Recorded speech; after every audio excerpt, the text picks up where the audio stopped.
नमस्कार सांग मैंने मुझे स्वागत जनाऊँ मो यूट्यूब चैनल खटा मिठा स्वाद को। आज आम बनइबा लड्डू जोटा कि आपने देखिए जानी सारी कि यहाँ कौ जिनसर लड्डू से इनग्रेडिएंट्स देखला आप जापर। चलते आम शिखा यहाँ किपर बना जाऊँ कौन कौन सामग्री दरकार। मुझे नहीं पोहा 2 कप, घी 2 टेबल स्पून, गुड़ 2 टेबल स्पून और किसी ड्राई फ्रुट्स। एबे चलते बनइबा। प्रथमे आम कड़े घी गरम करवा। घी गरम हो सारापर से ड्राई फ्रुट्स रखिकी आम भाजीदबा।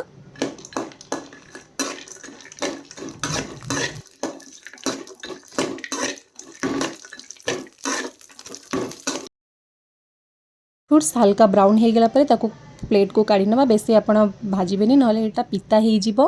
तो आप हल्का ब्राउन है पर्यंत भाजबे। ब्राउन हो सारापर आपको ड्राई फ्रुट्स को बाहर करने। तापर से घी ही आम अलग किसी घी यूज करूँ से घी ही रखि पोहा माने चूड़ा को आप पके भल भाव में भाजीदेवे जेपर्यंत यहाँ ब्राउन कलर न हो आसी।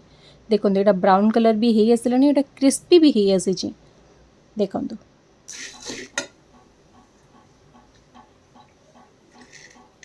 एबे आमे पोहा को काढ़ी देकी ठंडा करने छाड़ीदबा। एबे देखंतु आमर पोहा बा चूड़ा आमर ठंडा हो जाइए। ये क्रिस्पी थिला टाइम रे ही आपन ताको ग्राइंडिंग करेंगे। जदि एटा को आपन पवन में रखी दउछन या फिर खाली छाड़ी दउछन तो यहाँ हल्का सिपी जाए जो कि आपनकर ग्राइंडिंग प्रॉपर ग्राइंडिंग हुए ना। तो आपन जिते क्रिस्पी अच्छी जो भाजी सारे तापर जस्ट ताको ठंडा करने छाड़ीदेवे। तापर ही ताको संगे संगे ग्राइंडिंग करदेवे। आपण मैंने तो जानी सारे आम पोहार लड्डू बनाऊे तो आपण मैंने तो बहुत प्रकार लड्डू बनई। पोहा लड्डू के बनई कि जदि बनई मत कमेंट करके निश्चिंत भाव में जनइबे। एबे देखंतु पोहा को मु ग्राइंडिंग कर देइथिली। एबे जो गुड़ नहीं से गुड़ को मत से पकईकी ग्राइंडिंग कर दूचे ताकि आमर लड्डूटा बहुत भल भाव में यहाँ बनब ना यहाँ बांधी हेनी। खाली जदि आप पोहारे बनाऊँ तो यहाँ बांधी हेब ना। तो मुझे हल्का ड्राई फ्रुट्स भी ऐड कर देइछि जोड़ा भाजिकी रखी थी। एबे देखंतु ये प्रॉपर ग्राइंडिंग हो जाइए। को आम गोटे प्लेट रे बाहर करदेबा।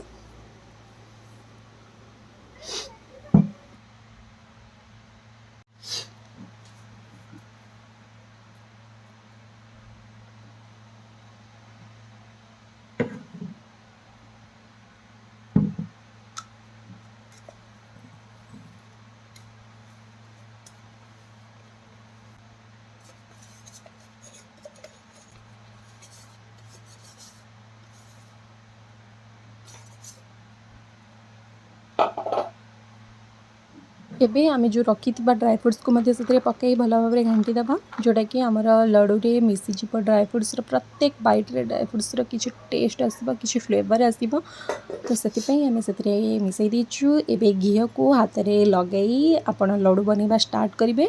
बेसी ठंडा हवा को देवे ना कि बेसी समय आपको खोल छाड़े ना आपंकर लड्डू प्रॉपर बनब ना। देखो आमर ए लड्डू गोटे बनी जाइए। भाव में सबू लड्डू को आम प्रस्तुत करवा।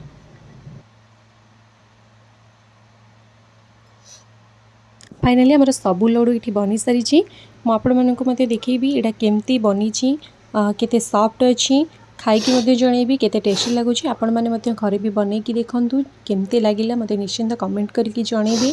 जदि मोर ये भिडियोटी भल लगी रेसिपीटी भल लगी भिडियोटी को लाइक करने जमा भूलें और सेयार करने जमा भूलें ना।